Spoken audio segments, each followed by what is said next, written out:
ನಮಸ್ಕಾರ. ಕರ್ನಾಟಕ ಪರೀಕ್ಷಾ ಪ್ರಾಧಿಕಾರ ವಿವಿಧ ವೃತ್ತಿಪರ ಕೋರ್ಸುಗಳ ಮೊದಲ ಸುತ್ತಿನ ಕೌನ್ಸಿಲಿಂಗ್ ಮುಕ್ತಾಯ ಆಯಿತು. ತಮಗೆಲ್ಲ ಗೊತ್ತಿದೆ, ಪ್ರತಿ ವರ್ಷ ಮೊದಲ ಕೌನ್ಸಿಲಿಂಗ್ ಆದ ತಕ್ಷಣ ಶುರು ಮಾಡ್ತಾ ಇದ್ವಿ. ನಾವು ನೀಟ್ ಫಲಿತಾಂಶವನ್ನು ಆಧರಿಸಿ ಮೆಡಿಕಲ್ ಡೆಂಟಲ್ ಆಯುಷನ್ನು ಎರಡನೇ ಸುತ್ತಿಗೆ ಇದ್ರ ಜೊತೆ ಮರ್ಜ್ ಮಾಡಬೇಕು ಅನ್ನುವಂಥ ಉದ್ದೇಶದಿಂದ ನಾವು ಡಿಲೇ ಮಾಡಿದ್ವಿ. ಈಗಾಗಲೇ ನಮಗೆ ಡೆಂಟಲ್ ಸೀಟ್ ಮ್ಯಾಟ್ರಿಕ್ಸು ಮತ್ತು ಮೆಡಿಕಲ್ ಸೀಟ್ ಮ್ಯಾಟ್ರಿಕ್ಸ್ ಬಂದಿದೆ. ಮೊದಲ ಸುತ್ತಿನಲ್ಲಿ ಮಿಸ್ ಆಗಿರುವಂತಹ ಬಿ ಫಾರ್ಮಾ ಮತ್ತು ಫಾರ್ಮಾ ಡಿ ಸೀಟ್ ಮ್ಯಾಟ್ರಿಕ್ಸ್ ಸಹ ಬಂದಿದೆ. ತಮಗೆಲ್ಲ ಗೊತ್ತಿರುವಂತೆ ಆಯುಷ್ ಸಹ ಬರಬೇಕಾಗಿತ್ತು, ಇನ್ನೂ ಬರಲಿಲ್ಲ. ಅದು ಬಂದರೆ ನಾವು ಅದನ್ನು ಇನ್ಕ್ಲೂಡ್ ಮಾಡ್ತೀವಿ. ಎರಡನೇ ಸುತ್ತನ್ನು ನಾವು ಅಧಿಕೃತವಾಗಿ ಆಪ್ಷನ್ ಎಂಟ್ರಿನ ನಾವು ಶುರು ಮಾಡ್ತಾಯಿದ್ದೀವಿ. ಇಲ್ಲಿ ವಿಶೇಷವಾಗಿ ನಮಗೆ ಈಗಾಗಲೇ ಕೌನ್ಸಿಲಿಂಗಲ್ಲಿ ಭಾಗವಹಿಸಿರುವಂತಹ ವಿದ್ಯಾರ್ಥಿಗಳಿದ್ದೀರಾ. ಮೊದಲ ಸುತ್ತಿನಲ್ಲಿ ಭಾಗವಹಿಸಿದ್ರೂ ಸಹ ಮೆಡಿಕಲ್ ಡೆಂಟಲ್ ಆಸ್ಪಿರೆಂಟ್ ಇದ್ದು ತಾವು ಸೀಟ್ ಹೋಲ್ಡ್ ಮಾಡಿರುವಂಥವ್ರಿದ್ದೀರಾ, ಚಾಯ್ಸ್ 3 ಹಾಕಿರುವಂಥವ್ರಿದ್ದೀರಾ. ಜೊತೆಗೆ ಮೊದಲ ಸುತ್ತಿನಲ್ಲಿ ಭಾಗವಹಿಸದೆ ನೀಟ್ ಫಲಿತಾಂಶ ಆಧರಿಸಿ ಮೆಡಿಕಲ್ಲು ಡೆಂಟಲ್ಲು ಆಯುಷಿಗೆ ಭಾಗವಹಿಸುವಂಥವ್ರಿದ್ದೀರಾ. ಬಿ ಫಾರ್ಮಾ ಮತ್ತು ಫಾರ್ಮಾ ಡಿಗೆ ಹೋಗಬೇಕು ಅನ್ನುವಂಥವ್ರು ಸುಮ್ಮನೆ ಆಪ್ಷನ್ ಎಂಟ್ರಿ ಮಾಡಿರ್ಬೋದು, ಇಲ್ಲ ವೆಯ್ಟ್ ಮಾಡ್ತಿರ್ಬೋದು. ಮೊದಲ ಸುತ್ತಿನ ಫಲಿತಾಂಶದ ನಂತರ ನಾವು ಚಾಯ್ಸ್ 1, ಚಾಯ್ಸ್ 2, ಚಾಯ್ಸ್ 3, ಚಾಯ್ಸ್ 4 ಹಾಕಲಿಕ್ಕೆ ನಾವು ಹೇಳಿದ್ವಿ ನಿಮಗೆ. ಚಾಯ್ಸ್ 1 ಹಾಕಿರುವಂತಹ ಸುಮಾರು 22,000 ವಿದ್ಯಾರ್ಥಿಗಳು ಅಷ್ಟೇ ತಾವು ಹೋಗಿ ಕಾಲೇಜಿಗೆ ಸೇರ್ಕೊಂಡಿದ್ದಾರೆ. ಯಾರು ಮೆಡಿಕಲ್ ಡೆಂಟಲ್ ಆಯುಷಿಗೆ ಹೋಗಬೇಕು ಅಂತಿರುವಂಥವ್ರು, ಇನ್ನೂ ಒಳ್ಳೆ ಸೀಟ್ ಬೇಕು ಅಂತಿರುವಂಥವ್ರು ಎಲ್ಲ ಕೌನ್ಸಿಲಿಂಗಲ್ಲಿ ಇದ್ದೀರಾ. ಪ್ರತಿ ವರ್ಷದಂತೆ ಸುಮ್ಮನೆ ತಮಾಷೆಗೆ ಚಾಯ್ಸ್ ಎಂಟ್ರಿ ಮಾಡಿ ಯಾವುದೇ ಚಾಯ್ಸ್ ಹಾಕ್ತಿಲ್ದಿರುವಂಥವರು ಸ್ವಲ್ಪ ಜನ ಇದ್ದರು. ಅವ್ರನ್ನ ನಾವೇ ಹೊರಗಡೆ ಹಾಕಿದ್ದೀವಿ. ಈಗ ನೀಟ್ ಫಲಿತಾಂಶ ಬಂದಿತ್ತು, ಹೊಸ್ದಾಗಿ ಅಪ್ಲಿಕೇಶನ್ ಹಾಕುವಂಥವರಿಗೆ ಹಾಕಿ ಅಂತೇಳಿದ್ವಿ. ಯಾರಿಗಾಗಲೇ CET ಅಪ್ಲಿಕೇಶನ್ ಹಾಕಿದ್ದೀರಾ ತಾವು ನೀಟ್ ರೋಲ್ ನಂಬರ್ನ ಲಿಂಕ್ ಮಾಡಿ ಅಂತೇಳಿದ್ವಿ. ತಾವು ಲಿಂಕ್ ಮಾಡಿದ್ದೀರಾ, ಮಾಡಿದ ಮೇಲೆ ನಿಮ್ಮ ಅಪ್ಲಿಕೇಶನ್ನಲ್ಲಿ ಅದು ಡಿಸ್ಪ್ಲೇ ಆಗಿದೆ. ವೆರಿಫಿಕೇಷನ್ ಸ್ಲಿಪ್ಪನ್ನು ಡೌನ್ಲೋಡ್ ಮಾಡ್ಕೊಂಡ್ರೆ ಸಹ ತಮಗೆ ನೀಟ್ ರ್ಯಾಂಕು ನಿಮ್ಮ ವೆರಿಫಿಕೇಷನ್ ಸ್ಲಿಪ್ಪಲ್ಲಿ ಡೌನ್ಲೋಡ್ ಆಗಿದೆ.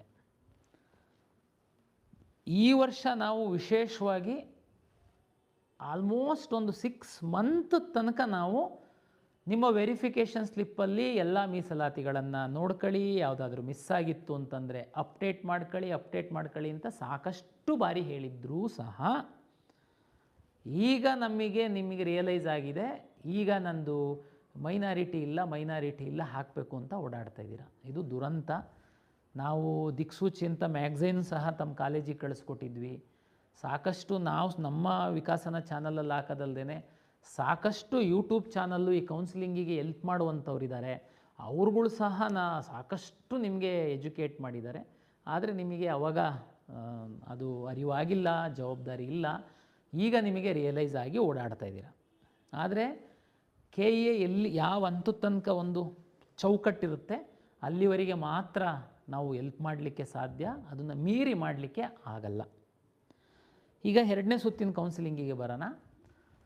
ಯಾರು ಚಾಯ್ಸ್ 2 ಹಾಕಿ ಹೋಲ್ಡ್ ಮಾಡಿದ್ದೀರಾ ತಾವು ಮೆಡಿಕಲ್ಲು ಡೆಂಟಲ್ಲು ಬಿ ಫಾರ್ಮಾ ಮತ್ತು ಫಾರ್ಮಾ ಡಿ ತಾವು ಆಪ್ಷನ್ ಎಂಟ್ರಿನ ಮಾಡಬಹುದು. ಚಾಯ್ಸ್ 3 ಹಾಕಿರುವಂಥವರು ಸಹ ನೀವು ನಮ್ಮ ಸಿಸ್ಟಮ್ ಒಳಗಡೆ ಇದ್ದೀರಾ, ನೀವು ಆಪ್ಷನ್ ಎಂಟ್ರಿ ಮಾಡ್ಬೋದು. ಕಳೆದ ವರ್ಷದ ತನಕ ನಮಗೊಂದು ಬೇಡಿಕೆ ಇತ್ತು, ಏನು ಅಂದರೆ ಮೊದಲ ಸುತ್ತಿನಲ್ಲಿ ಆಪ್ಷನ್ ಎಂಟ್ರಿ ಮಾಡುವಾಗ ಸರ್ ನಾವು ಮಿಸ್ ಮಾಡಿಬಿಟ್ಟಿದ್ವಿ, ನಂದು ಮೇಲ್ಗಡೆ ಇನ್ನೂ ಒಳ್ಳೆ ಕಾಲೇಜನ್ನು ಹಾಕುವಂಥದ್ದು ಮರ್ತೋಗಿತ್ತು, ಎರಡನೇ ರೌಂಡಲ್ಲಿ ನಮಗೆ ಹಾಕೋದಕ್ಕೆ ಕೊಡಿ ಅಂತ. ನಮ್ಮ ಅಲಾಟ್ಮೆಂಟ್ ಸಾಫ್ಟ್ವೇರು ಅದಕ್ಕೆ ಸಪೋರ್ಟ್ ಮಾಡ್ತಿರಲಿಲ್ಲ ಅಂತ ನಾವು ಹೊಸ ಆಪ್ಷನ್ಗಳನ್ನ ಹಾಕೋದಕ್ಕೆ ಅವಕಾಶ ಕೊಡ್ತಿರಲಿಲ್ಲ. ಭಾಳ ಸ್ಪಷ್ಟವಾಗಿ ಹೇಳ್ತಾ ಇದ್ದೀನಿ, ನಾನು ಹೊಸ ಆಪ್ಷನ್ ಬಗ್ಗೆ ಹೇಳ್ತಿರುವಂಥದ್ದು ನಮ್ಮ ಸಿಸ್ಟಮ್ ಒಳಗಡೆ ಇರುವಂಥವರು, ಅಂದರೆ ಚಾಯ್ಸ್ 2, ಚಾಯ್ಸ್ 3 ಹಾಕಿರುವಂಥವರು ನಮ್ಮ ಸಿಸ್ಟಮ್ ಒಳಗಡೆ ಇರುವಂಥವ್ರು, ಅವ್ರ ಬಗ್ಗೆ ನಾನು ಮಾತಾಡ್ತಾ ಇದ್ದೀನಿ. ಈ ವರ್ಷ ನಾವು ಅಲಾಟ್ಮೆಂಟ್ ಸಾಫ್ಟ್ವೇರ್ನ ಸ್ವಲ್ಪ ಅಪ್ಗ್ರೇಡ್ ಮಾಡಿದ್ದೀವಿ ವಿದ್ಯಾರ್ಥಿಗಳ ದೃಷ್ಟಿಯಿಂದ. ಯಾವುದಾದ್ರೂ ಬಿಟ್ಟೋಗಿತ್ತು ನಿಮ್ಮದು ಕಾಲೇಜು, 90% ಇಲ್ಲ 10% ಸ್ಟೂಡೆಂಟ್ದು ಈ ಥರದ್ದು ಸಣ್ಣ ಗೊಂದಲ ಇದ್ದರೆ ತಾವು ಬೇಕಾದರೆ ಹಾಕ್ಬೋದು. Medical dental AYUSH B pharma, pharma D ಜೊತೆಗೆ ನೀವು ನಮ್ಮ ಸಿಸ್ಟಮ್ ಒಳಗಡೆ ಇರುವಂಥವರು ಯಾವುದಾದ್ರೂ ಕಾಲೇಜನ್ನು ಹಾಕೋದಾದರೆ ಹಾಕ್ಬೋದು. ಒಂದು ಪಾಯಿಂಟು. ಎರಡನೇದು, ಮೆಡಿಕಲ್ಲಿಗೋಸ್ಕರನೇ ಈಗ ನೀವು ಎಂಟ್ರಿ ಆಗ್ತಾಯಿದ್ದೀರ ಸಿಸ್ಟಮ್ ಒಳಗಡೆ. ತಾವುಗಳು ಮೆಡಿಕಲ್ಲಿಗೆ ಮಾತ್ರ ಹಾಕೋದಕ್ಕಾಗುತ್ತೆ. ಅಂದರೆ ಮೆಡಿಕಲ್ ನೀಟ್ ರ್ಯಾಂಕ್ ಆಧರಿಸಿ ನಿಮ್ಮ ಲಾಗಿನ್ ಒಳಗಡೆ ತಾವು ಈಗ ಏನಾದ್ರೂ ಇಲ್ಲಿವರೆಗೆ ಸುಮ್ಮನಿದ್ದು ನಾನು ಈಗ ಇಂಜಿನಿಯರಿಂಗ್ ಹಾಕಬೇಕು, ನೋ. ಈಗ ನಾನು ಅಗ್ರಿಕಲ್ಚರ್ ಹಾಕಬೇಕು, ಈಗ ನಾನು ವೆಟರ್ನರಿ ಹಾಕಬೇಕು, ಸಾಧ್ಯ ಇಲ್ಲ. ಅಂದರೆ ಫಸ್ಟ್ ಟೈಮ್ ನೀವು ಭಾಗವಹಿಸ್ತಾ ಇರುವಂತಹ ವಿಶೇಷವಾಗಿ ನೀಟ್ ರ್ಯಾಂಕ್ ಆಧರಿಸಿ ಕೌನ್ಸಿಲಿಂಗ್ಗೆ ಭಾಗವಹಿಸೋದಕ್ಕಿದ್ದಂಥ ವಿದ್ಯಾರ್ಥಿಗಳಿಗೆ. ನಮ್ಮ ಹತ್ರ ಇನ್ನು ಸ್ವಲ್ಪ ವಿದ್ಯಾರ್ಥಿಗಳಿದ್ದಾರೆ. ಯಾವ ಥರ ಅಂತಂದರೆ ಬೈ ಮಿಸ್ಟೇಕ್ ಚಾಯ್ಸ್ 4 ಹಾಕಿ ಹೊರಗಡೆ ಹೋಗಿದ್ದಾರೆ. ಈಗ ಅವರಿಗೆ ರಿಯಲೈಸ್ ಆಗಿದೆ. ನಾನು ತಮ್ಗೆ ಗೊತ್ತಿರಬೇಕು, ಈ ಸರಿ ತುಂಬ ಫ್ಲೆಕ್ಸಿಬಿಲಿಟಿ ಕೊಟ್ಟಿದ್ದೆ. ಲಾಸ್ಟ್ ಡೇಟ್ ತನಕ ತಾವು ಚಾಯ್ಸನ್ನು ಮೇಲೆ ಕೆಳಗೆ ಎಲ್ಲ ಮಾಡೋದಕ್ಕೆ ನಾನು ಅವಕಾಶ ಕೊಟ್ಟಿದ್ದೆ. ಆದರೆ ಸಹ ಮಕ್ಕಳು ಮಿಸ್ಟೇಕ್ ಮಾಡಿರ್ತೀರ. ನಿಮಗೆ ಇದು 2ನೇ ಸುತ್ತಾಗಿರೋದ್ರಿಂದ ನಿಮಗೆ ಒಂದು ಸಣ್ಣ ಅವಕಾಶ ಕೊಡ್ತಾಯಿದ್ದೀನಿ. ಯಾರಿಗೆ? ಚಾಯ್ಸ್ 4 ಹಾಕಿ ಹೊರಗಡೆ ಹೋಗಿರುವಂಥವರಿಗೆ. ನೀವು ಮತ್ತೆ ಸಿಸ್ಟಮ್ ಒಳಗಡೆ ಬರೋದಾದರೆ 750 ರೂಪಾಯಿ ಕೊಟ್ಟು ತಾವು ಮತ್ತೆ ಲಾಗಿನ್ ಆಗಿ ಸಿಸ್ಟಮ್ ಒಳಗಡೆ ಬರಬಹುದು. ಆದರೆ ಒಂದು ಕಂಡೀಷನ್ ಏನಂದರೆ, ನಿಮಗೆ ಫಸ್ಟ್ ರೌಂಡಲ್ಲಿ ಸಿಕ್ಕಿರುವಂತಹ ಸೀಟು ಡಿಲೀಟ್ ಆಗಿ ನಿಮ್ಮನ್ನ ಆಟೋ ಚಾಯ್ಸ್ 3 ಥರ ಮಾಡಿ ನಿಮ್ಮನ್ನ ಒಳಗಡೆ ಬಿಡ್ತೀವಿ. ಇದು ಈ ರೌಂಡಿಗೆ ಮಾತ್ರ, ಮತ್ತೆ ಮುಂದಿರಲ್ಲ. ಇದು ದಯಮಾಡಿ ಅರ್ಥ ಮಾಡ್ಕೊಳ್ಬೇಕು. ಇನ್ನು ಕ್ಯಾನ್ಸಲ್ ಈಗಾಗಲೇ ಕೆಲವರು ಏನು ಮಾಡಿದ್ದೀರಾ, ಚಾಯ್ಸ್ 1 ಹಾಕಿದ್ದೀರಾ, ದುಡ್ಡು ಕಟ್ಟಿಲ್ಲ, ನೀವು ಫರ್ದರ್ ಏನೂ ಮಾಡಿಲ್ಲ. ನಿಮ್ಮನ್ನೆಲ್ಲ ನಾವು ಸಿಸ್ಟಮಿಂದ ಹೊರಗಡೆ ಹಾಕಿರ್ತೀವಿ. ಏನೋ ಮಿಸ್ಟೇಕಿಂದ ತಾವು ಆ ಥರ ಮಾಡಿದ್ರಿ ಅಂತಂದರೆ ತಾವು 750 ರೂಪಾಯಿ ಕಟ್ಟಿ ಒಳಗಡೆ ಬರಬಹುದು. ನಿಮ್ಮನ್ನು ಸಹ ಚಾಯ್ಸ್ 3 ಅಂತ ಕನ್ಸಿಡರ್ ಮಾಡ್ತೀವಿ. ನಿಮಗೆ ಸಿಕ್ಕಿರೋ ಸೀಟು ಇರಲ್ಲ. ಇದು ಈ ಸೆಕೆಂಡ್ ರೌಂಡ್ ಆಗಿರೋದಕ್ಕೆ ಇದಕ್ಕೆ ಮಾತ್ರ ನಾವು ಅವಕಾಶ ಕೊಡ್ತಾ ಇರೋದು. ಮುಂದಿನ ಯಾವ ದಿನಗಳಲ್ಲೂ ಈ ಅವಕಾಶಗಳು ಇರಲ್ಲ. ದಯಮಾಡಿ ಅರ್ಥ ಮಾಡ್ಕೊಳ್ಳಿ. ತಮಗೆಲ್ಲ ಗೊತ್ತಿರುವಂತೆ ಈ ಮೊದಲ ಸುತ್ತಿನಲ್ಲಿ ಎಲ್ಲ ಸೀಟನ್ನು ನಾವು ಕನ್ವರ್ಷನ್ ಮಾಡಿನೇ ನಿಮಗೆ ಅಲಾಟ್ ಮಾಡಿದ್ವಿ. ಅಂದರೆ ಆದಷ್ಟು ಸೀಟ್ಗಳು ಕನ್ವರ್ಷನ್ ಆಗಿ ನಿಮಗೆ ಒಳ್ಳೆ ಸೀಟೇ ಸಿಕ್ಕಿತ್ತು. ಆದ್ರೂ ಮೆಡಿಕಲ್ಲು ಡೆಂಟಲ್ಲಿಗೆ ಹೋಗುವಂಥವರು ಒಳ್ಳೊಳ್ಳೆ ಸೀಟನ್ನು ಇಟ್ಕೊಂಡಿದ್ದಾರೆ, ನೋ ಡೌಟ್. ಅದಕ್ಕೋಸ್ಕರನೇ ತಾವು ಚಾಯ್ಸ್ 2 ಹಾಕಿ ಈ ಸುತ್ತಿಗೆ ಬಂದಿದ್ದೀರಾ. ಈ ಸುತ್ತಲ್ಲಿ ಮೆಡಿಕಲ್ಲು ಮತ್ತು ಡೆಂಟಲಲ್ಲಿ ಸಹ ನಾವು ಕಂಬೈನ್ಡ್ ಸೀಟ್ ಅಲಾಟ್ ಮಾಡ್ತೀವಿ, ಕನ್ವರ್ಷನ್ ಮಾಡಿ ಅಲಾಟ್ ಮಾಡ್ತೀವಿ. ಮೆಡಿಕಲ್ ಡೆಂಟಲ್ ಕನ್ವರ್ಷನ್ ಆಗಿರಲ್ಲ, ತಮಗೆಲ್ಲ ಗೊತ್ತಿದೆ. ಯಾಕೆಂದರೆ ಅವ್ರು ಈಗ ಎಂಟ್ರಿ ಆಗ್ತಾಯಿದೆ ಆ ಸೀಟ್ಗಳು. B pharma, pharma D, medical ಮತ್ತು ಡೆಂಟಲ್ ಏನಿದೆ, ಆ ವಿದ್ಯಾರ್ಥಿಗಳು ಹೊಸಬ್ರು ಇದ್ದೀರಾ. ಈಗ ಇರುವಂಥವ್ರು ನೀಟ್ ರ್ಯಾಂಕ್ ಇತ್ತು ಅಂತಂದರೆ ತಾವು ಹಾಕಿರ್ತೀರ. 2ನೇ ಸುತ್ತಲ್ಲಿ ನಾವು medical, dental, pharma D pharma ಮತ್ತು ಏನು ನಮ್ಮ ಫಾರ್ಮಾ ಡಿ ಇದೆ, ಇದನ್ನು ಕನ್ವರ್ಷನ್ ಮಾಡಿ ನಾವು ಈ ಸುತ್ತಲ್ಲಿ ಅಲಾಟ್ ಮಾಡ್ತೀವಿ. ಅಲಾಟ್ ಮಾಡಿದ ಮೇಲೆ ಕೆಲವರಿಗೆ ಸ್ವಲ್ಪ ಗೊಂದಲ ಇದೆ, ವಿಶೇಷವಾಗಿ ಮೆಡಿಕಲ್ ಅವರಿಗೆ. ಏನಪ್ಪ ಅಂದರೆ, ಸರ್ MCCದು ಶುರುವಾಗಿದೆ, ನೀವು ಶುರು ಮಾಡ್ತಾಯಿದ್ದೀರಾ, ನಾವು ಅಲ್ಲಿ ಹೋಗಬೇಕಾ, ಇಲ್ಲಿ ಹೋಗಬೇಕಾ, ನನಗೆ ಮ್ಯಾನೇಜ್ಮೆಂಟ್ ಸೀಟು ಈ ಕಾಲೇಜಲ್ಲಿ ಸಿಗುತ್ತಾ, ಆ ಕಾಲೇಜಲ್ಲಿ ಸಿಗುತ್ತಾ, ಪಿ ಸೀಟ್ ಇದೆಲ್ಲ. ಇದಕ್ಕೆಲ್ಲದಕ್ಕೂ ಪರಿಹಾರ ಏನು ಅಂತಂದರೆ, ತಮಗೆ ಗೊತ್ತಿರುವಂತೆ NRI ಸೀಟ್ಗಳು ಮ್ಯಾನೇಜ್ಮೆಂಟ್ ಆಗಿ NRI ಎಷ್ಟಿರ್ತಾರೆ ಅಷ್ಟು ಅಲಾಟ್ ಮಾಡ್ತೀವಿ. ಇಲ್ಲ ಅಂತಂದರೆ ಇದೇ ಸುತ್ತಲ್ಲಿ ಮ್ಯಾನೇಜ್ಮೆಂಟ್ ಆಗಿ ಕನ್ವರ್ಷನ್ ಆಗುತ್ತೆ, ಹಂಗಾಗಿ ಮ್ಯಾಕ್ಸಿಮಮ್ ಸೀಟ್ ಅಲಾಟ್ ಆಗುತ್ತೆ. ಅದೇ ರೀತಿ ಯಾವುದು ವಿಶೇಷ ಕೆಟಗರಿ ಒಳಗಡೆ ಇಟ್ಟಿರುವಂತಹ ಸೀಟ್ಗಳು ಸಹ ಎಷ್ಟು ಇರುತ್ತೆ ಅವರಿಗೆ ಫಸ್ಟು ಅಲಾಟ್ ಮಾಡ್ತೀವಿ, ಉಳಿದಂಥ ಸೀಟ್ಗಳನ್ನ ಕನ್ವರ್ಟ್ ಮಾಡಿ ಇದರಲ್ಲೇ ಅಲಾಟ್ ಮಾಡ್ತೀವಿ. ಕರ್ನಾಟಕ ರಾಜ್ಯದಲ್ಲಿರುವಂತಹ ಎಲ್ಲ ಸರ್ಕಾರಿ ಮೆಡಿಕಲ್ ಕಾಲೇಜುಗಳ 15% ಸೀಟ್ಗಳು ಕೇಂದ್ರ ಸರ್ಕಾರ ಅಧೀನದ MCCಯಿಂದ ಅಲಾಟ್ ಆಗ್ತವೆ. ಕರ್ನಾಟಕ ರಾಜ್ಯದಲ್ಲಿರುವಂತಹ ಡೀಮ್ಡ್ ಮೆಡಿಕಲ್ ಕಾಲೇಜುಗಳು ಅಲ್ಲಿ ಅಲಾಟ್ ಆಗ್ತವೆ. ಉಳಿದಂಥ ಎಲ್ಲ ಮೆಡಿಕಲ್ ಕಾಲೇಜುಗಳ ಸೀಟ್ಗಳು ನಮ್ಮಿಂದ ಅಲಾಟ್ ಆಗುತ್ತೆ. ಈ ಹಿಂದಿನ ವಿಡಿಯೋದಲ್ಲೆಲ್ಲ ನಾನು ಹೇಳಿದ್ದೀನಿ. ಮತ್ತೊಮ್ಮೆ ಸಂಕ್ಷಿಪ್ತವಾಗಿ ಹೇಳುವಂಥದ್ದಾದರೆ, ಯಾರು ಹಣ ಇರುವಂಥವರು ನೇರವಾಗಿ ಹೋಗಿ ಕಾಲೇಜಿಗೆ ಅಡ್ಮಿಷನ್ ಆಗೋದಕ್ಕಾಗಲ್ಲ. ಕರ್ನಾಟಕ ರಾಜ್ಯದಲ್ಲಿ ಇರುವ ಎಲ್ಲ ಖಾಸಗಿ ಮೆಡಿಕಲ್ ಕಾಲೇಜುಗಳ ಸೀಟು KEA ಮುಖಾಂತರನೇ ಅಲಾಟ್ ಆಗುತ್ತೆ. 2 ಕೆಟಗರಿ ಸೀಟಿಗೆ ಸರ್ಕಾರನೇ ಫೀಸನ್ನು ನಿಗದಿಪಡಿಸುತ್ತೆ. G ಸೀಟು ಮತ್ತು ಪಿ ಸೀಟ್ ಅಂತ ಹೇಳ್ತಾರೆ. NRI ಮತ್ತು ಮ್ಯಾನೇಜ್ಮೆಂಟಿಗೆ ಮಾತ್ರ ಮ್ಯಾನೇಜ್ಮೆಂಟ್ ಅವ್ರ ಫೀಸು ಫಿಕ್ಸ್ ಮಾಡಿ ನಮ್ಮ ಪೋರ್ಟಲಲ್ಲಿ ಹಾಕ್ತೀವಿ. ರ್ಯಾಂಕ್ ಆಧರಿಸಿ ನಾವೇನೇ ಸೀಟನ್ನು ಅಲಾಟ್ ಮಾಡ್ತೀವಿ.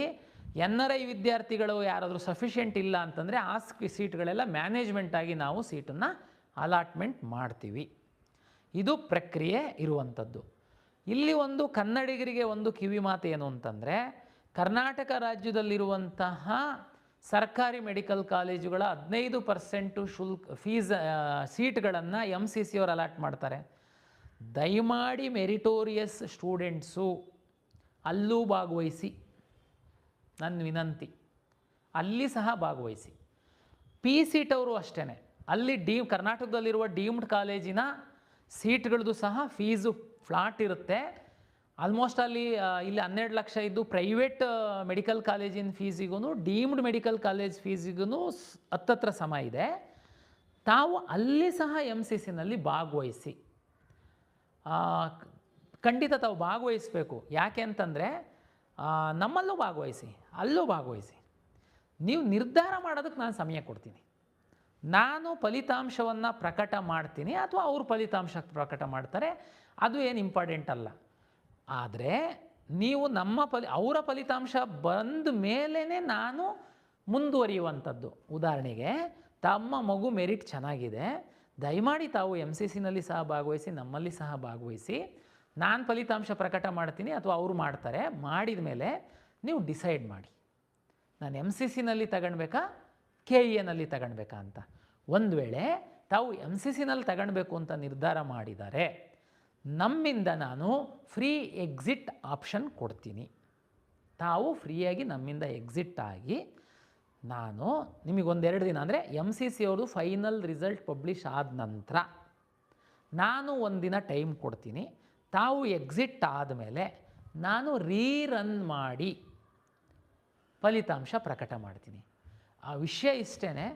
ಎನಿವೇ ಅದು 15% ಸೀಟು ನೀವು ಅಲ್ಲಿ ಸೇಮ್ ಮೆರಿಟ್ ಇದ್ದು, ಉದಾಹರಣೆಗೆ ಬೆಂಗಳೂರು ಮೆಡಿಕಲ್ ಕಾಲೇಜು ನೀವು ಟಾಪರ್ಸ್ ಇದ್ದೀರಾ, ನಮ್ಮಲ್ಲೂ ಸಿಗುತ್ತೆ ಅಲ್ಲೂ ಸಿಗುತ್ತೆ, ನೀವು ಅಲ್ಲೇ ತಗೊಳ್ಳಿ.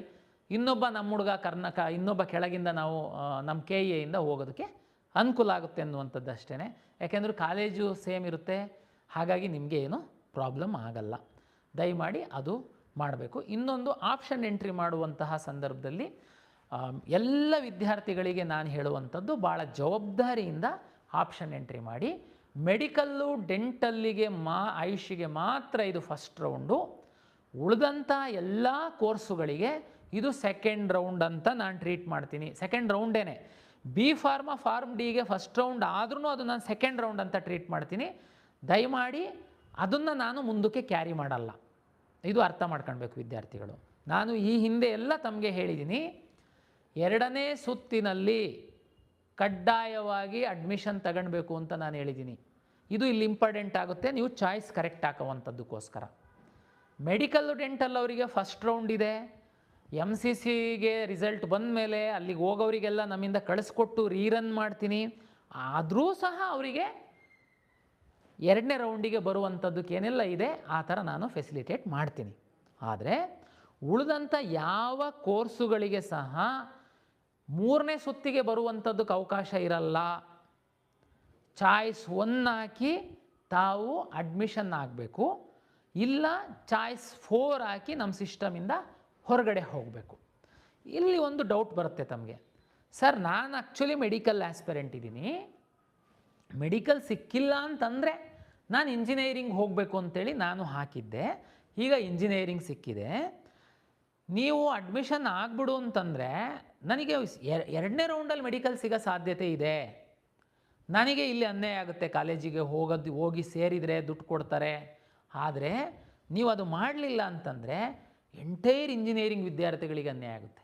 ತಮ್ಗೆ ಗೊತ್ತಿದೆ, AICTE ಪ್ರಕಾರ ಅವರಿಗೊಂದು ಅಡ್ಮಿಷನ್ ಕಟ್ ಆಫ್ ಇದೆ, MCC ಅವ್ರ ಪ್ರಕಾರ ಮೆಡಿಕಲ್ ಡೆಂಟಲ್ ಅವರಿಗೆ ಬೇರೆಯೇ ಒಂದು ಕಟ್ ಆಫ್ ಇದೆ.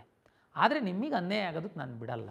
ಹೇಗೆ ಮಾಡ್ತೀನಿ ಅಂತಂದರೆ, ನೀವೇನೇ ಹಾಕಿದ್ದೀರಾ ಮೆಡಿಕಲ್ ಸಿಕ್ಕಿಲ್ಲ ಅಂದರೆ ನಾನು ಇಂಜಿನಿಯರಿಂಗಿಗೆ ಹೋಗ್ತೀನಿ ಅಂತ ತಾವೇ ಹಾಕಿದ್ದೀರಾ. ಓಕೆ, ಈಗ ಇಂಜಿನಿಯರಿಂಗ್ ಸಿಕ್ಕಿದೆ, ನೀವು ಹೋಗಿ ಅಡ್ಮಿಷನ್ ಆಗಿ ಮೆಡಿಕಲ್ಲಿಂದು 2ನೇ ಸುತ್ತು ನಾನು ಕೌನ್ಸಿಲಿಂಗ್ ಏನು ಶುರು ಮಾಡ್ತೀನಿ, ತಾವು ಭಾಗವಹಿಸಿ. ನಿಮಗೆ ಅಪ್ಗ್ರೇಡ್ ಆದರೆ ಆಗಲಿ, ಸಂತೋಷ. ಸರ್ ಅಲ್ಲಿ ಕಾಲೇಜಿಗೆ ಹೋಗಿ ಸೇರಿರ್ತೀವಿ, ದುಡ್ಡು ಕಟ್ಟಿರ್ತೀವಿ, ಡಾಕ್ಯುಮೆಂಟ್ ಕೊಟ್ಟಿರ್ತೀವಿ. ನೋಡಿ, ಪ್ರೈವೇಟ್ ಇಂಜಿನಿಯರಿಂಗ್ ಕಾಲೇಜ್ ಅಸೋಸಿಯೇಷನ್ ಜೊತೆ ಸರ್ಕಾರ ಈಗಾಗಲೇ ಮಾತಾಡಿದ್ದಾರೆ, ನಾವು ಒಂದು ಪ್ರೊಸೀಡಿಂಗ್ ಸಹ ಮಾಡಿದ್ದೀವಿ, ಅವ್ರು ಒಪ್ಪಿದ್ದಾರೆ. ನಿಮಗೆ ಫ್ರೀಯಾಗಿ ಹೊರಗಡೆ ಬರುವಂಥದ್ದಕ್ಕೆಲ್ಲ ಅವಕಾಶ ಮಾಡಿಕೊಡ್ತಾರೆ. ಫೀಸಿನ ಬಗ್ಗೆ ತಲೆಬಿಸಿ ಮಾಡಬೇಡಿ, ಯಾಕೆಂದರೆ ಫೀಸ್ ಎಲ್ಲ KENಲ್ಲೇ ಇರುತ್ತೆ. ಸರ್ ನಾನು ಇಂಜಿನಿಯರಿಂಗೇ ಹೋಗಬೇಕು ಅಂತ ಇತ್ತು, ಮೆಡಿಕಲ್ ಇತ್ತು, ಇಂಜಿನಿಯರಿಂಗ್ ಸಿಕ್ಕಿದೆ, ಬಟ್ ನಾನು ಇಂಜಿನಿಯರಿಂಗೂ ಹೋಗೋಕ್ಕೆ ಇಷ್ಟ ಇಲ್ಲ ಸರ್. ನನ್ನ ಅಡ್ಮಿಷನ್ ಆಗೋದು ಬರೋದು ಅದೆಲ್ಲ ನನಗೆ ತಲೆಬಿಸಿ ಬೇಡ. ನಾನು ನೆಕ್ಸ್ಟ್ ರೌಂಡಲ್ಲಿ ಮೆಡಿಕಲ್ಲಿಗೇ ಟ್ರೈ ಮಾಡ್ತೀನಿ, ಸಿಕ್ಕಿದರೆ ಸರಿ, ಇಲ್ಲಾಂದರೆ ನಾನು ಲಾಂಗ್ ಟರ್ಮಿಗೆ ಹೋಗ್ತೀನಿ. ಸಿಕ್ಕಿದರೆ ಸರಿ ಸರ್, ಇಲ್ಲಾಂದರೆ ಯಾವುದೋ ಇಂಜಿನಿಯರಿಂಗು ನಾನು ಮ್ಯಾನೇಜ್ಮೆಂಟ್ ಹೋಗ್ತೀನಿ ಅನ್ನೋರು ಕೆಲವರು ಇದ್ದಿರ್ಬೋದು. ತಾವು ಚಾಯ್ಸ್ 4 ಹಾಕಿ. ಸರ್ ಚಾಯ್ಸ್ 4 ಹಾಕಿದರೆ ನಾನು ಸಿಸ್ಟಮಿಂದನೇ ಹೊರಗಡೆ ಹೋಗ್ತೀನಲ್ಲ, ಮತ್ತು ನನಗೆ ಮೆಡಿಕಲ್ ಬೇಕು ಸರ್. ನೋ ಪ್ರಾಬ್ಲಮ್, ನೀವು ಮೆಡಿಕಲ್ಲಿಗೆ ಬರ್ಬೋದು.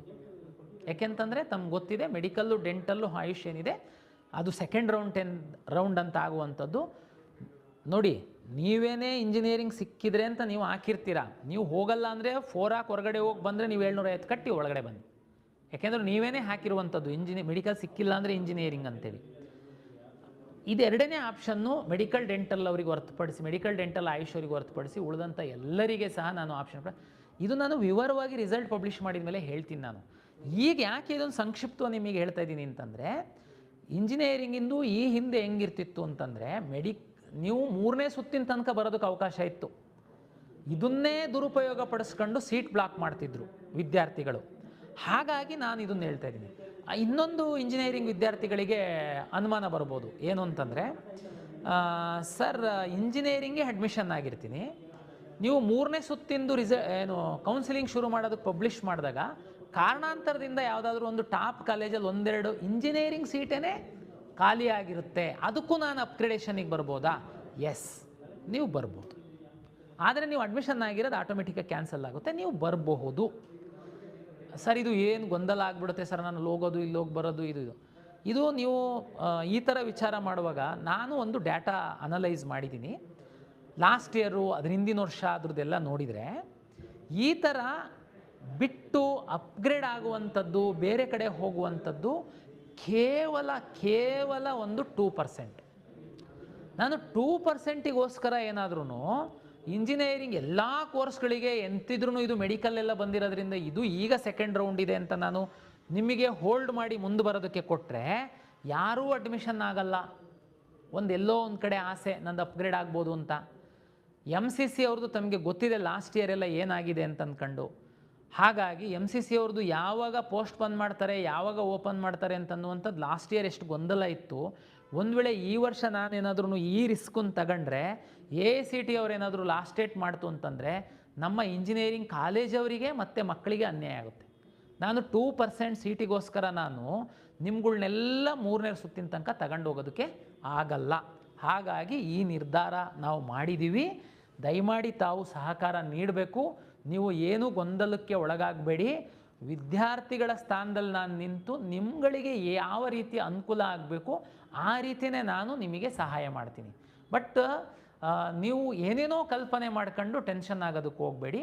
ಆಮೇಲೆ ಮೆಡಿಕಲ್ಲಿಗೆ ಸಂಬಂಧಪಟ್ಟಂಥ ಪೋಷಕರು, ವಿದ್ಯಾರ್ಥಿಗಳು ನನಗೆ ಸುಮಾರು ಕಾಲ್ ಬರ್ತಾಯಿದೆ, ಫೋನ್ ತುಂಬ ಗೊಂದಲದಲ್ಲಿದ್ದೀರಾ, ಸಿಗುತ್ತೋ ಸಿಗಲ್ವೋ. ನಾನು ನಿಮಗೆ ಹೇಳುವಂಥದ್ದು ಇಷ್ಟೇ, ಈ ವರ್ಷದ್ದು ಸೀಟು ಎನಿವೇ ಕರ್ನಾಟಕಕ್ಕೆ ಸ್ವಲ್ಪ ಒಂದು 1350 ಸೀಟ್ ಜಾಸ್ತಿ ಆಗಿದೆ. ಎನಿವೇ ನಮ್ಮ ವೆಬ್ಸೈಟಲ್ಲಿ ತಾವು ನೋಡಿ, ಎಲ್ಲ ರೋಸ್ಟರ್ ಪ್ರಕಾರ ಇರುತ್ತೆ. ಕಳೆದ ವರ್ಷದ್ದು ರ್ಯಾಂಕನ್ನು ನೋಡಿ ನೀವು ಒಂದು ಅನಲೈಸ್ ಮಾಡ್ಬೋದು, ನಿಮಗೆ ಯಾವ ಸೀಟು ಸಿಕ್ಬೋದು, ಯಾವ ಕಾಲೇಜಲ್ಲಿ ಸಿಕ್ಬೋದು ಅಂತ ಅಂದ್ಕೊಂಡು. ಹಾಗಾಗಿ ತಾವು ಬೇರೆ ಬೇರೆ ರೀತಿ ಸಿಕ್ಬಿಡುತ್ತೆ ನನಗೆ, ಹೀಗೆ ಸಾಧ್ಯನಾ ಹಾಗೆ ಸಾಧ್ಯನಾ, ಅವ್ರ್ಯಾರೋ ಹೇಳಿದ್ದಾರೆ ಸೀಟ್ ಕೊಡಿಸ್ತೀವಿ ಅಂತ, ಆ ಥರ ಎಲ್ಲ ತಾವು ಯಾವುದೇ ಒಂದು ತಪ್ಪು ನಿರ್ಧಾರನ ಮಾಡೋಕ್ಕೆ ಹೋಗಬೇಡಿ. 100% ಪಾರದರ್ಶಕವಾಗಿ ಆಗುತ್ತೆ. ಪೇರೆಂಟ್ಸಿಗೆ ತುಂಬ ಸ್ಪಷ್ಟವಾಗಿ ಹೇಳುವಂಥದ್ದು, ಕರ್ನಾಟಕ ರಾಜ್ಯದಲ್ಲಿ ಸರ್ಕಾರಿ ಮೆಡಿಕಲ್ ಕಾಲೇಜ್ಗಳಿದೆ, ಖಾಸಗಿ ಮೆಡಿಕಲ್ ಕಾಲೇಜ್ಗಳಿದೆ. ಖಾಸಗಿ ಮೆಡಿಕಲ್ ಕಾಲೇಜ್ಗಳಲ್ಲಿ ಕೆಲವು ಪ್ರೈವೇಟ್ ಯೂನಿವರ್ಸಿಟಿ ಸ್ಟೇಟಸನ್ನು ತಗೊಂಡಿರೋರಿದ್ದಾರೆ, ಕೆಲವು ಮೆಡಿಕಲ್ ಕಾಲೇಜುಗಳು ಡೀಮ್ಡ್ ಯೂನಿವರ್ಸಿಟಿ ಸ್ಟೇಟಸನ್ನು ತಗೊಂಡಿರೋರಿದ್ದಾರೆ. ಡೀಮ್ಡ್ ಯೂನಿವರ್ಸಿಟಿ ಸ್ಟೇಟಸ್ ತಗೊಂಡಿರುವ ಮೆಡಿಕಲ್ ಕಾಲೇಜ್ಗಳಲ್ಲಿ ಕೆಲವು ಕಾಲೇಜುಗಳು ಸರ್ಕಾರ NOC ಕೊಡುವಾಗ ಏನೋ ಒಂದು ಕಮಿಟ್ಮೆಂಟ್ ಮಾಡಿರೋದ್ರಿಂದ ಕೆಲವು ಸೀಟ್ಗಳನ್ನು ಕೆ ಇಗೆ ಸಹ ಬಿಟ್ಟುಕೊಡ್ತಾರೆ. ಆ ಸೀಟ್ಗಳನ್ನು ನಾವು ಜಿ ಸೀಟಾಗಿ ಸರ್ಕಾರಿ ಮಾನದಂಡಗಳಂತೆ ಮೀಸಲಾತಿಯಂತೆ ನಾವು ಅಲಾಟ್ ಮಾಡ್ತೀವಿ. ಇನ್ನು ಉಳಿದಂಥ ಎಲ್ಲ ಡೀಮ್ಡ್ ವಿಶ್ವವಿದ್ಯಾಲಯಗಳ ಸೀಟ್ಗಳು MCCಯಿಂದ ಅಲಾಟ್ ಆಗುತ್ತೆ. ಖಾಸಗಿ ವಿಶ್ವವಿದ್ಯಾಲಯಗಳೇನಿದ್ದಾವೆ, ಮೆಡಿಕಲ್ ಕಾಲೇಜ್ ನಡೆಸ್ತಾ ಇರುವಂಥದ್ದು, ಅವರು ಸೀಟ್ಗಳು 100% ನಮ್ಮಿಂದನೇ ಅಲಾಟ್ ಆಗುವಂಥದ್ದು. ಆದರೆ ಸೀಟ್ ಶೇರಿಂಗು ಸಣ್ಣ ವ್ಯತ್ಯಾಸ ಇದೆ. ಮತ್ತು ಅಲ್ಲಿ ಪಿ ಸೀಟ್ ಅಂತ ನಾವೇನು ಕರಿತೀವಿ, ಅದು ಬೇರೆ ಕಾಲೇಜಲ್ಲೆಲ್ಲ 12-12.5 ಲಕ್ಷ ಇತ್ತು ಅಂತಂದರೆ, ಈ ಖಾಸಗಿ ವಿಶ್ವವಿದ್ಯಾಲಯದಲ್ಲಿ ಆಲ್ಮೋಸ್ಟ್ ಆಲ್ ಡಬಲ್ ಇದೆ. ಹಾಗಾಗಿ ತುಂಬ ಗೊಂದಲ ಮಾಡ್ಕೊಳ್ಳೋದಕ್ಕೆ ಹೋಗಬೇಡಿ. ನಮ್ಮ ಕಾಲೇಜುವಾರು ಫೀಸ್ ಸ್ಟ್ರಕ್ಚರು, ಕಾಲೇಜುವಾರು ಸೀಟ್ಸ್ ಇದೆ, ಅದನ್ನೊಂದು ಸರಿ ನೋಡಿ. ಇನ್ನೊಂದು ಕನ್ಫ್ಯೂಷನ್, ಒಂದು ಕಾಲೇಜಲ್ಲಿ 4 ಕೆಟಗರಿ ಸೀಟ್ ಇರುತ್ತೆ. ಉದಾಹರಣೆಗೆ ಜಿ ಸೀಟು ಮೆರಿಟೋರಿಯಸ್ ಸ್ಟೂಡೆಂಟ್ಸು, ಸರ್ಕಾರದ ಎಲ್ಲ ಮೀಸಲಾತಿಗಳನ್ನ. ಇನ್ನೊಂದು ಪಿ ಸೀಟು ಮತ್ತು ಮ್ಯಾನೇಜ್ಮೆಂಟ್ ಸೀಟು, NRI ಸೀಟು.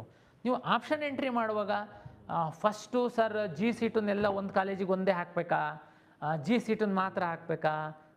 ನೀವು ನಿಮ್ಮ ಮಗು ಲಾಗಿನ್ನು ಓಪನ್ ಮಾಡ್ಕೊಂಡು ನೀವು ಕೂತ್ಕೊಳ್ಳಿ, ಭಾಳ ಸ್ಪಷ್ಟವಾಗಿ ನಿಮಗೆ ಕ್ಲಾರಿಟಿ ಬರುತ್ತೆ. ಈಗ ಉದಾಹರಣೆಗೆ ನೀವು ಜಿ ಸೀಟು ಸಿಗ್ಬೋದು, ಇಲ್ಲ ಅಂದರೆ ಪಿ ಸೀಟ್ ಸಿಗುತ್ತೆ ಅನ್ನುವಂಥದ್ದು ಇದೆ ಅಂತ ಭಾವಿಸೋಣ. ನಾನು ಜಿ ಸೀಟು ಅಂದರೆ ಗೌರ್ಮೆಂಟ್ ಕಾಲೇಜಲ್ಲೂ ಸೀಟ್ ಇದೆ, ಪ್ರೈವೇಟ್ ಮೆಡಿಕಲ್ ಕಾಲೇಜಲ್ಲೂ ಜಿ ಸೀಟ್ಗಳಿದೆ. ಕೆಲವರು ತಾವು ಫೈನಾನ್ಷಿಯಲಿ ಚೆನ್ನಾಗಿದ್ದು ನಾನು ಗೌರ್ಮೆಂಟ್ ಮೆಡಿಕಲ್ ಕಾಲೇಜ್ ಜೊತೆಗೆ ಪ್ರೈವೇಟ್ ಮೆಡಿಕಲ್ ಕಾಲೇಜ್ನೂ ಜಿ ಸೀಟ್ ಹಾಕ್ತೀನಿ ಅಂತಂದರೆ ಮಿಕ್ಸ್ ಮಾಡಿ ಹಾಕ್ಬೋದು. ಲಾಸ್ಟಿಗೆ ಬರ್ತಾ ಬರ್ತಾ ಪ್ರೈವೇಟ್ ಕಾಲೇಜಿನ ಜಿ ಸೀಟ್ ಹಾಕಿ ಅದೇ ಕಾಲೇಜಿನ ಪಿ ಸೀಟ್ ಹಾಕಿ ಅದೇ ಕಾಲೇಜಿನ ಮ್ಯಾನೇಜ್ಮೆಂಟ್ ಸೀಟನ್ನು ಹಾಕ್ಬೋದು. ನೀವು ಏನು ಬೇಕಾದ್ರೂ ಹಾಕ್ಬೋದು. ಈಗ ಉದಾಹರಣೆಗೆ ಒಂದು ಕಾಲೇಜಲ್ಲಿ 4 ಕೆಟಗರಿ ಸೀಟ್ ಇದೆ ಅಂತಂದರೆ ನೀವು 4 ಕೆಟಗರಿ ಸೀಟನ್ನು ಹಾಕ್ಬೋದು. ಆಮೇಲೆ ಕೆಲವರು ಪೇರೆಂಟ್ಸ್ ಏನು ಮಾಡ್ತೀರಾ, ಲಾಸ್ಟ್ ಇಯರ್ದೆಲ್ಲ ರ್ಯಾಂಕ್ ನೋಡಿದ್ದೀವಿ, ನಮಗೆ ಅದೇನು ಕಾಲೇಜು ಸಿಗುವಂಥದ್ದು ಚಾನ್ಸಸ್ ಇಲ್ಲ, ಬಟ್ ಯಾವುದಕ್ಕೂ ಇರಲಿ ಅಂಥೇಳಿ ನಾವು ಅದನ್ನೊಂದು ಹಾಕಿದ್ದೀವಿ ಅಂತ. ಯಾವುದಕ್ಕೂ ಇರಲಿ ಅಂತ ತಾವು ಹಾಕುವಾಗ ದಯಮಾಡಿ ಕೆಳಗೆ ಹಾಕಿದ್ದೀವಿ ನಾವು ಅಂತ. ಕೆಳಗಲ್ಲ. ನಮ್ಮ ಕಂಪ್ಯೂಟರ್ ಹೆಂಗೆ ಕನ್ಸಿಡರ್ ಮಾಡುತ್ತೆ, ನಿಮ್ಮ ರ್ಯಾಂಕು ಮತ್ತು ನೀವು ಮೊದಲು ಯಾವ್ದು ಹಾಕಿದ್ದೀರಾ, ಮೊದಲು ಹಾಕಿರುವಂಥದ್ದಕ್ಕೆ ಮೊದಲ ಆದ್ಯತೆ ರ್ಯಾಂಕ್ ಮೇಲೆ, ಎರಡನೇದಕ್ಕೆ 2ನೇ ಆದ್ಯತೆ, 3ನೇದಕ್ಕೆ 3ನೇ ಆದ್ಯತೆ, ಈ ರೀತಿ ಅಲಾಟ್ ಮಾಡ್ತಾ ಬರುತ್ತೆ. ನೀವು ಯಾವುದಕ್ಕೂ ಇರಲಿ ಅಂತ ಹಾಕುವಂಥ ಸಂದರ್ಭದಲ್ಲಿ ಕೆಳಗೆ ಹಾಕುವಂಥದ್ದಲ್ಲ ಒಂದು. ಎರಡನೇದು, ಸೀಟ್ ಮುಂದೆ ಫೀಸು ಸಹ ಬರುತ್ತೆ. ದಯಮಾಡಿ ಫೀಸನ್ನು ನೋಡಿ. ತುಂಬ ಮಕ್ಕಳು ಪೇರೆಂಟ್ಸ್ ಏನು ಮಾಡ್ತಾರೆ, ಒಂದು ಟೆನ್ಷನ್ನಲ್ಲಿ ಗಡಿಬಿಡಿನಲ್ಲಿ ಮ್ಯಾನೇಜ್ಮೆಂಟ್ ಸೀಟನ್ನು ಸಹ ತಂದು ಹಾಕ್ಬಿಟ್ಟಿರ್ತೀರ ನೀವು. ಆ್ಯಕ್ಚುಲಿ ನೀವು ಶಕ್ತಿ ಇರಲ್ಲ ಫೈನಾನ್ಷಿಯಲಿ ಮ್ಯಾನೇಜ್ಮೆಂಟ್ ಸೀಟಿಗೆ. ಕಂಪ್ಯೂಟರ್ ಅಲಾಟ್, ನಿಮ್ಮ ರ್ಯಾಂಕ್ ಚೆನ್ನಾಗಿದ್ದು ನೀವು ಮ್ಯಾನೇಜ್ಮೆಂಟ್ ಸೀಟನ್ನು ತಂದು ಮೇಲೆ ಹಾಕಿದರೆ ಅಲಾಟ್ ಮಾಡುತ್ತೆ. ನೀವೇನೋ ಮ್ಯಾನೇಜ್ಮೆಂಟ್ ಸೀಟೇ ಫಸ್ಟ್ ಕೇಳಿದ್ದೀರಾ ಅಂತ. ಹಂಗಾಗಲ್ಲ. ನಿಮಗೆ ಅದು ಹಣನೂ ಅಲ್ಲಿರೋದ್ರಿಂದ ತಾವು ಚೆಕ್ ಮಾಡಿ, PDF ಡೌನ್ಲೋಡ್ ಮಾಡಿ ಒಂದು ಸರಿ ನೀಟಾಗಿ ನೋಡಿ. ಪೇರೆಂಟ್ಸ್ ನೋಡಿ, ಮಕ್ಕಳು ತುಂಬಾ ಅವರಿಗೆ ಅರ್ಥ ಆಗಲ್ಲ, ಗೊಂದಲ ಇರುತ್ತೆ ಅಂತಂದರೆ. ಅಲಾಟ್ ಆದಮೇಲೆ ಬಂದು ಇಲ್ಲ ನನಗೆ ಅದು ಇಂಟ್ರೆಸ್ಟ್ ಇರಲಿಲ್ಲ ಹಾಗೆ ಹೀಗೆ ಅಂತೆಲ್ಲ ಹೇಳಿದರೆ ಆಮೇಲೆ ನಿಮಗೂ ತೊಂದರೆ, ನಮಗೂ ತೊಂದರೆ. ನಿಮ್ಮನ್ನು ಹೊರಗಡೆ ಹಾಕುವಂಥದ್ದು ಸಿಸ್ಟಮ್ ಅಲಾಟ್ಮೆಂಟು, ನಾವು ಯಾವುದು ಮ್ಯಾನ್ಯುವಲ್ ಮಾಡುವಂಥದ್ದಲ್ಲ. ಹಾಗಾಗಿ ನೀವು ತಾಳ್ಮೆಯಿಂದ ಈ ಕೆಲಸವನ್ನು ಮಾಡಬೇಕು. ತುಂಬ ಕಡಿಮೆ ಮೆಡಿಕಲ್ ಕಾಲೇಜ್ಗಳಿರುತ್ತೆ, ಹಾಗಾಗಿ ತುಂಬ ಟೆನ್ಷನ್ ಮಾಡುವಂತಹ ಅಗತ್ಯ ಇಲ್ಲ. ತಾವು ಇದನ್ನು ಮಾಡಿ PDF ಇಟ್ಕೊಳ್ಳಿ. ಕೊನೆ ಲಾಸ್ಟ್ ಡೇ ತನಕ ನಾವೇನು 13ನೇ ತಾರೀಕಿನ ತನಕ ಅವಕಾಶ ಕೊಡ್ತಾಯಿದ್ದೀವಿ, ಸಾಕು. ಯಾಕೆಂತಂದ್ರೆ ಈಗ ಆಲ್ರೆಡಿ ನಮ್ಮ ಹತ್ರ ಸುಮಾರು ಚಾಯ್ಸ್ 2 ಮತ್ತು ಚಾಯ್ಸ್ 3 ಹಾಕಿರೋರೆ ಆಲ್ಮೋಸ್ಟ್ ಅಲ್ಲಿ 85,000 ವಿದ್ಯಾರ್ಥಿಗಳು ಆಲ್ರೆಡಿ ನಮ್ಮ ಸಿಸ್ಟಮ್ ಒಳಗೆ ಇದ್ದೀರಾ. ನೀವು ಜಸ್ಟ್ ಮೇಲೆ ಕೆಳಗೆ ಮಾಡುವಂಥದ್ದು. ಹಾಗಾಗಿ 13ನೇ ತಾರೀಕಿನ ತನಕ ಅವಕಾಶ ಕೊಡ್ತಾಯಿದ್ದೀವಿ. ಇದನ್ನು ಸದುಪಯೋಗ ಪಡಿಸ್ಕೊಳ್ಳಿ.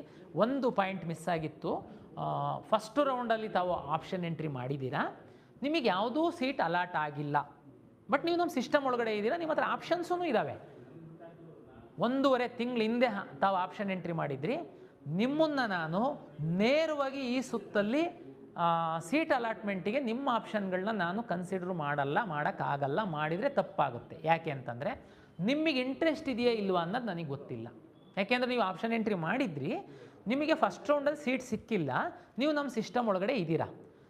ತಾವು ದಯಮಾಡಿ ಒಮ್ಮೆ ಲಾಗಿನ್ ಆಗಿ ನನಗೆ ಕೌನ್ಸಿಲಿಂಗಲ್ಲಿ ಮುಂದುವರಿಯುವಂಥದ್ದಕ್ಕೆ ಇಷ್ಟ ಇದೆ ಅಂತ ಟಿಕ್ ಮಾಡಿದರೆ ನಿಮ್ಮನ್ನು ನಾವು ಕನ್ಸಿಡರ್, ನೀವು ಮೇಲೆ ಕೆಳಗೆ ಅರೇಂಜ್ ಮಾಡೋದಕ್ಕೆ ಅವಕಾಶ ಇದೆ. ಕೆಲವು ಸೀಟ್ಗಳು ಬಂದಿದೆ, ಬೇಕಾದರೆ ತಾವು ಹಾಕೋದಕ್ಕೆ ಬೇಕಾದ್ರೂ ಅವಕಾಶ ಇದೆ.